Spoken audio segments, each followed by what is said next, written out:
Justiça Legal de hoje você vai conferir no quadro Isso é Legal, uma reportagem sobre a exposição Entre Nós o Silêncio, do artista plástico catarinense Carlos Franzói. No quadro Entrevista, recebemos o advogado Roberto Pugliese, que fala sobre o direito notarial com foco em terras de marinha. Acompanhe também as notícias que foram destaque no Judiciário de Santa Catarina. E a partir de agora, você vai ver a cobertura do curso de capacitação para magistrados e promotores de justiça em depoimento especial de crianças e adolescentes. A Coordenadoria Estadual da Infância e da Juventude do Tribunal de Justiça de Santa Catarina, em parceria com a Academia Judicial, promoveu o curso de capacitação Atuação dos Magistrados no contexto do depoimento especial com crianças e adolescentes, no auditório da Sala de Sessões Ministro Teori Zavascki. Os nossos magistrados, mesmo o Ministério Público, já faz essa entrevista, com crianças e adolescentes na área de violência. Mas a gente agora, diante da lei que vai passar a vigorar em abril, então nós temos que especializar essa escuta, respeitando alguns critérios científicos, inclusive. A professora doutora Lilian Stein atuou como ministrante do curso, que foi transmitido ao vivo pela intranet do TJ. O objetivo é compartilhar com esses magistrados e promotores os avanços científicos de uma área chamada psicologia do testemunho, com o objetivo de instrumentalizá-los para o trabalho que vai se iniciar agora com essa nova lei, que é chamada depoimento especial. Depoimento especial, então, ela abarca uma série de questões, entre elas a escuta das crianças e adolescentes. No caso, por exemplo, como vítimas ou testemunhas dentro da justiça, vai passar a acontecer de uma maneira especial. O que é isso? A partir de uma escuta especializada, com um técnico devidamente capacitado, para utilizar esses avanços científicos nessa área da psicologia do testemunho. A nova lei que altera o Estatuto da Criança e do Adolescente passa a vigorar a partir do dia 4 de abril e torna obrigatório o depoimento especial em todo o país. Aqui em Santa Catarina há um consenso entre os operadores do direito que atuam em casos de violência contra crianças e adolescentes que essa prática auxilia na melhor aplicação da justiça. A gente vem com esse projeto para garantir que essa escuta seja mais protetiva possível, que essa criança possa falar sem ser violentada mais uma vez, E essa escuta qualificada, principalmente, é isso que o tribunal vem fazer agora, com essas capacitações.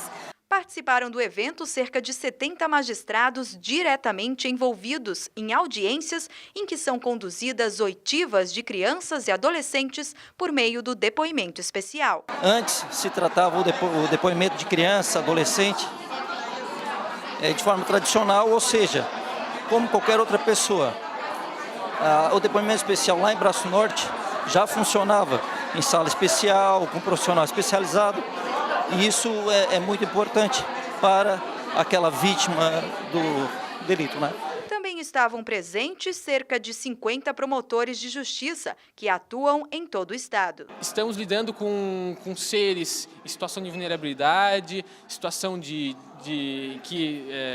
sofrimento, humilhação. Então, todo o conhecimento que vem acrescentar, especialmente de outras áreas de conhecimento, como essa palestra que está sendo, esse curso que está sendo promovido pelo Tribunal de Justiça, vem sempre acrescentar de alguma forma. Não basta ter uma sala onde eu separe a criança da audiência para ser ouvida. Eu preciso, sim, que ela seja ouvida de uma forma diferente daquelas que os psicólogos e os assistentes sociais normalmente conversam com as crianças. O Tribunal de Justiça manteve sentença que promoveu soldado por ato de bravura. Mesmo sem saber nadar, ele salvou um homem de afogamento. Confira mais detalhes com o repórter Diego Souza. A 4ª Câmara de Direito Público do Tribunal de Justiça manteve sentença que determinou promoção por ato de bravura de um policial militar que se jogou em rio para salvar uma pessoa que tinha tentado cometer suicídio no oeste do estado, apesar das condições climáticas desfavoráveis para a ação de salvamento. O servidor público relatou que ele e o seu companheiro, mesmo sem saber nadar, fizeram uma corrente humana às margens do rio para resgatar a pessoa que tinha se jogado no rio. As condições climáticas eram desfavoráveis, fato que foi confirmado pela EPAGRE na sequência.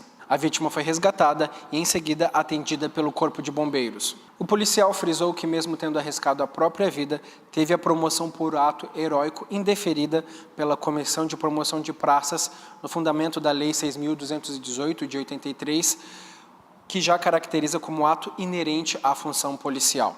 Em recurso, o ente estatal ressaltou que, mesmo merecedor de elogios, a atitude é decorrência do exercício das atividades normais da Polícia Militar. A desembargadora Vera Coppetti, relatora da matéria, entendeu que as provas demonstram que a conduta do soldado, juntamente com seu parceiro, configura um ato incomum de coragem e audácia, porque ultrapassaram o limite legal, já que o salvamento é realizado normalmente pelo Corpo de Bombeiros Militar. Ainda segundo a magistrada, a formação policial ordinária do Estado não compete o salvamento aquático. Por isso, a promoção por ato de bravura deve ser mantida. Por uma justiça mais ampla e colaborativa, um magistrado catarinense busca referencial acadêmico para implementar a justiça restaurativa no Estado. Quem traz mais informações é o repórter Marcelo Fernandes Corrêa. O juiz Alexandre Takashima, titular da 2ª Vara Criminal de Lages e coordenador da Justiça Restaurativa da comarca localizada na Serra Catarinense, se reuniu com diversos agentes atuantes na área e com o professor Teófilos Rifiotes, do Departamento de Antropologia da Universidade Federal de Santa Catarina, para formalizar parceria que resultará em troca de experiências relacionadas à violência de gênero. A ideia do projeto apresentado pelo professor é estudar as práticas de justiça no âmbito da Lei Maria da Penha e traçar um diagnóstico das possibilidades e limites de atuação do próprio judiciário. Segundo Takashima, a proposta inicial é que existam 2 eixos, divididos entre seminários e supervisão, em que os agentes trarão suas práticas e o professor irá levantar questionamentos e colaborar no delineamento de tais práticas a partir de alternativas e a validação de comportamentos. O juiz explicou que esta parceria de mão dupla colabore na efetiva implantação da justiça restaurativa em Lages e sua consequente expansão em outras comarcas. O professor Teófilos destacou que, apesar do foco do projeto ser a violência doméstica, o horizonte são as práticas alternativas de justiça. Também participaram das discussões a juíza da Infância e Juventude da comarca da capital, Brigitte Remor de Souza Maia, a equipe da Coordenadoria Estadual do Sistema de Juizados Especiais e do Núcleo Permanente de Mediação e Conciliação, além de diversos profissionais da Justiça Restaurativa, tanto os diretamente ligados ao Judiciário, quanto psicólogos, assistentes sociais, delegados e profissionais da Secretaria de Justiça e Cidadania do Estado de Santa Catarina. Os interessados em ingressar no Judiciário de Santa Catarina já podem ir se preparando. O concurso público segue em organização pela Fundação Getúlio Vargas. Confira mais detalhes com o repórter Diego Souza. O desembargador Moacir de Moraes Lima Filho, primeiro vice-presidente do Tribunal de Justiça, esclarece que a Fundação Getúlio Vargas foi contratada para a execução de concurso público para o provimento de cargos do sistema judiciário catarinense.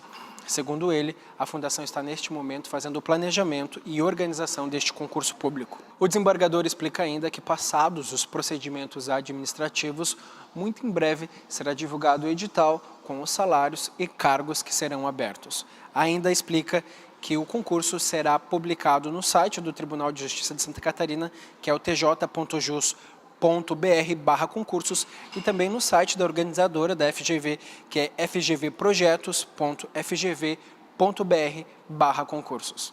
Performances, instalações e videoarte fizeram parte da exposição Entre Nós o Silêncio, do artista plástico catarinense Carlos Franzói, que aborda a reflexão sobre a existência do ser por meio de rastros e vestígios. Um pouco mais a respeito desse trabalho é o que você vai ver agora no quadro Isso é Legal.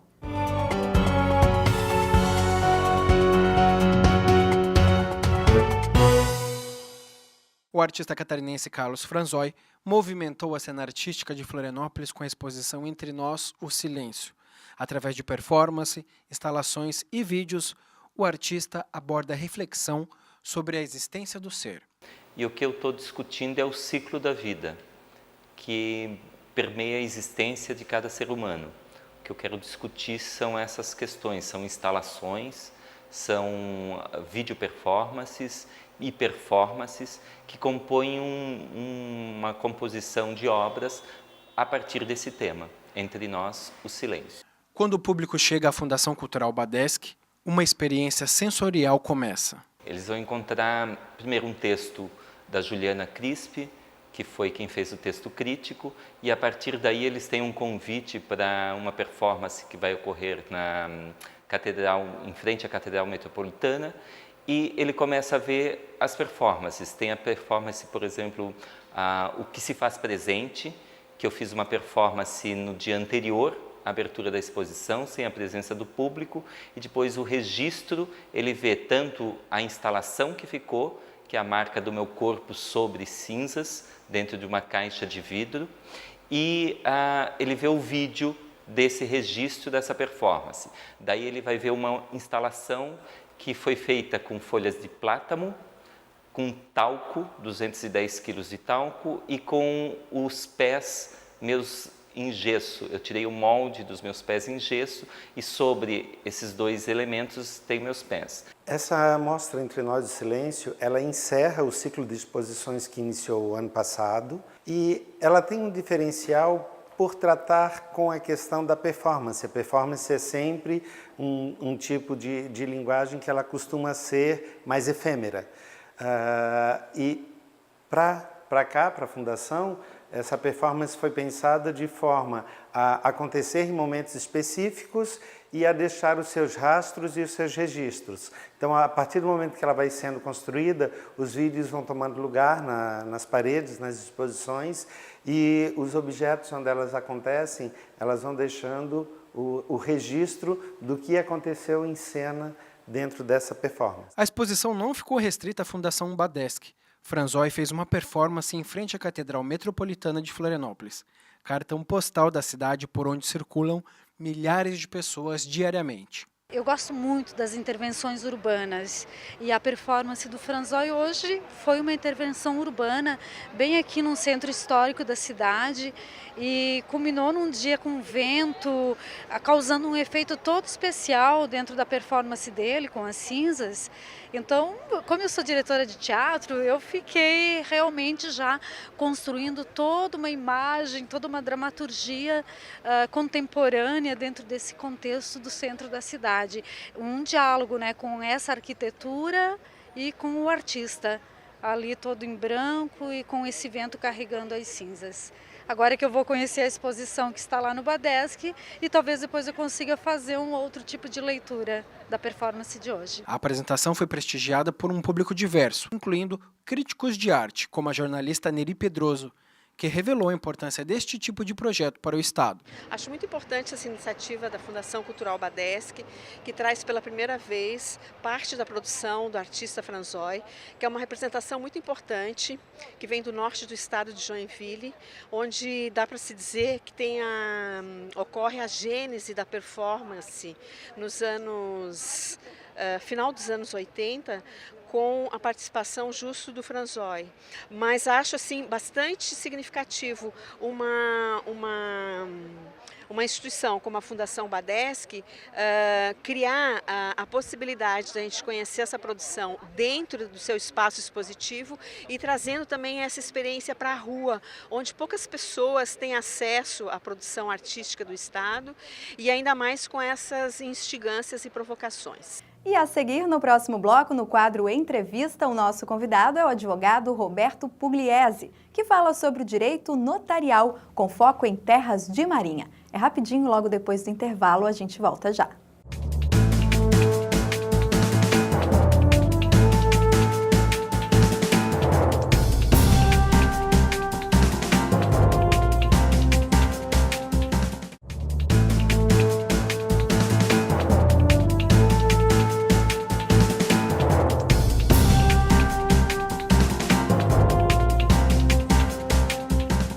quadro Entrevista de hoje, nós vamos conversar com o escritor, com o professor e advogado Roberto Pugliese. E o nosso tema é o direito notarial e terras de marinha. Professor, muito obrigado por nos atender aqui. Eu que agradeço o espaço e a oportunidade de poder estar aqui no tribunal, falando com você e com todos que nos assistem.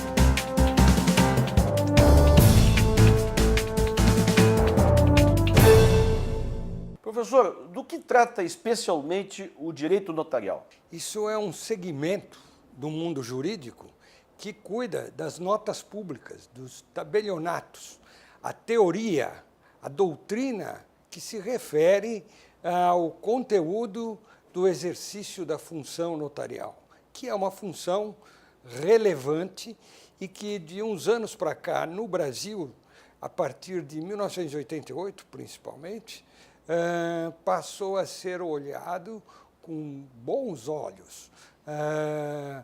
As autoridades públicas, e em especial o mundo jurídico, passou a entender melhor as possibilidades de se distribuir o direito através do universo notarial. Doutor Pugliese, vamos falar um pouquinho da história agora. O Brasil surgiu como uma colônia, havia um império. Isto tudo aqui era do império, não era de ninguém, especialmente terras privadas, enfim. Como é que surgiu o direito notarial naquela época? Ou isso é uma coisa nova agora? Como é que isto se dá? Como é que isto aconteceu? Olha, uma das instituições mais antigas do mundo civilizado é a instituição notarial. Os escribas já eram notários. Já dentro das relações jurídicas daquela época, eles faziam os registros dos fatos relevantes da sociedade em que viviam.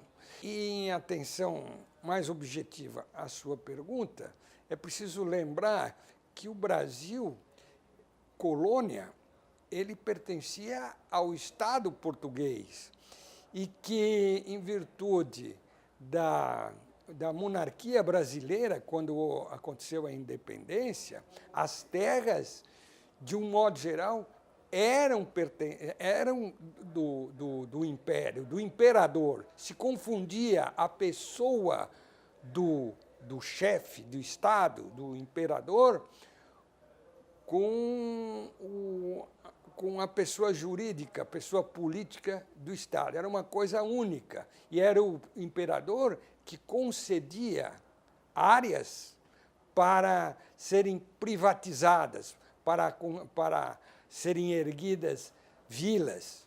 E o notário sempre esteve presente.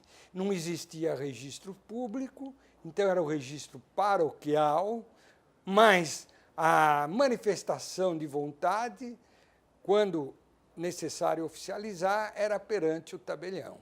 No Brasil há uma questão polêmica da costa marítima, nós temos mais de 8.000 quilômetros de costa.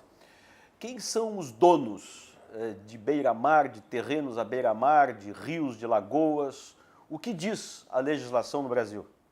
Bom, a definição de terreno de marinha vem expressa textualmente num decreto-lei editado em setembro de 1946.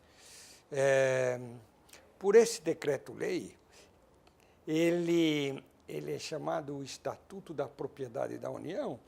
Ele tem diversas definições, diversas formas de ação da União com relação aos seus bens imóveis, entre os quais os terrenos de marinha, que são definidos como sendo aqueles medidos a partir da pré-amar média de 1831, 33 metros para a terra, e também à beira dos rios e lagoas, e na orla das ilhas.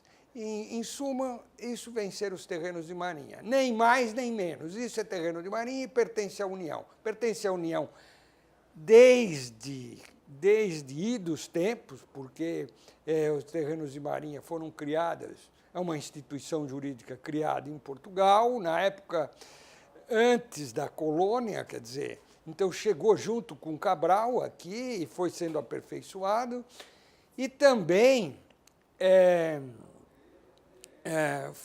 foi sendo atualizado, e a Constituição de 88 estabeleceu que os terrenos de marinha pertencem à União. Então, o dono, o proprietário, é a União.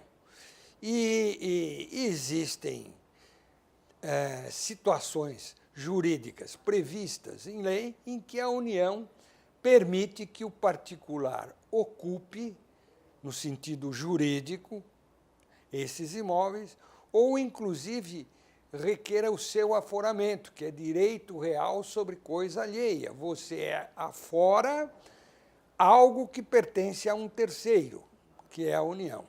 Professor, há legislação satisfatória no Brasil para se regular terras de marinha? Numa visão crítica, eu acho até que tem muita lei contrária aos interesses da população, e a aplicação da lei, dessa legislação, ela é feita de um modo assim injusto, autoritário, a aplicação da lei. Não que a lei seja injusta ou autoritária, mas a aplicação da lei, que é executada através da Secretaria do Patrimônio da União, que é um órgão do Ministério do Planejamento, ela é voltada com um intuito simples e claro para fazer com que pessoas que nem estejam em terrenos de marinha tenham o seu imóvel classificado como tal, e mais que isso, venham a perder o direito de propriedade e serem obrigados a pagar as cobranças feitas na condição de aforamento ou na condição de ocupação. Então, é uma injustiça, é uma truculência oficializada pela União. Vamos entrar neste assunto agora dos donos da terra e do que faz o governo federal, muitas vezes criticado por conta do governo ser um locatário, uma espécie de locatário de quem está ocupando suas terras. O governo cobra aluguel de brasileiros. Como é que isso acontece? Qual é a sua opinião a respeito? Se o imóvel pertence à União, dentro desta visão, é justo que aquele que está ocupando este imóvel pague por usá-lo. Seja ele um pescador artesanal, com algumas regalias, seja um milionário que tenha seu imóvel na costa privilegiada. Deve pagar para toda a sociedade ter um benefício. Estou falando em tese, mas é isso. Por outro lado, o que é injusto e truculento não é esta cobrança ou a existência do Instituto, mas é a forma equivocada, propositadamente, de enquadramento, de discriminação dessas áreas. Porque os imóveis, segundo a lei, são aqueles situados num espaço de 33 metros, contados do pré-amar médio de 1831, e não outro imóvel. E o que a gente observa é que os técnicos do SPU, da Secretaria do Patrimônio da União, por orientação em ordens de serviço escritas, são orientados e devem medir de um modo que abranja áreas que, na verdade, estão muito além dos 33 metros do pré-amar médio de 1831. E não existe outra alegação que justifique, como, por exemplo, em defesa do meio ambiente. Porque uma coisa é a legislação dominial da União, é a legislação que diz respeito ao direito de propriedade da União. Outra coisa é a exploração de um imóvel pelo particular ou pela União em áreas que devem ser preservadas, que existe legislação própria. E, atrás de tudo isso, com respaldo na mesma Constituição Federal, nós temos, no artigo 5º, a função social da propriedade. E essa função social da propriedade, que é um instituto que vem desde 1920, criado na Itália, com influência da Igreja Romana, esse instituto é que justifica a tutela do direito de propriedade sobre a tutela pelo poder público das propriedades privadas ou públicas. Professor, agora um pouco do lado social do direito notarial. Nós temos um país socialmente, economicamente muito injusto. Como é que nós estamos diante dessas questões? Os brasileiros ainda sonham com a casa própria, as desapropriações, as terras indígenas. Como é que nós estamos enfrentando esses problemas do ponto de vista da lei? Existe uma pleiade legislativa em todos os níveis da federação que busca abrir, socializar ou ampliar o acesso à terra, tanto urbana como rural. No entanto, na minha visão, lamentavelmente, as elites dominantes, quer nos aspectos empresariais, quer nos aspectos econômicos, em todos os aspectos, a elite dominante, ela é repugnante a qualquer mudança desse status quo que vem desde 1500. Então, hoje você vê que o Estatuto da Terra, editado em 1964, com o carimbo do ditador da época, Castelo Branco, determina que se a área rural não cumprir a sua função social, ela é expropriada pelo Estado.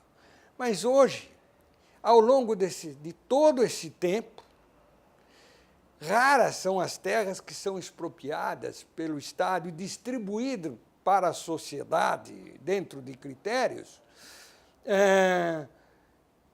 com base no Estatuto da Terra. Por quê? Porque a elite dominante tem do seu lado a imprensa comprometida, tem interesses de multinacionais, tem interesses, digamos, do capitalismo radical, e que surge aquele conflito, de um lado o capitalismo radical, do outro lado o socialismo radical também, e o Brasil não vive em paz.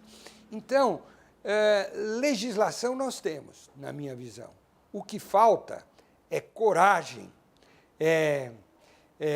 independência para se cumprir a lei e tornar o país menos injusto, porque economicamente, socialmente, enfim, o Brasil é um país muito injusto. De um modo geral, parece que por gerações e gerações está habituada com esta injustiça. Então, ela não se organiza para combater essa injustiça. Professor, muito obrigado pela entrevista. Eu é que agradeço a oportunidade de falar para você e para quem está nos assistindo. Este foi o Justiça Legal desta semana. Nós voltamos numa próxima. Até lá.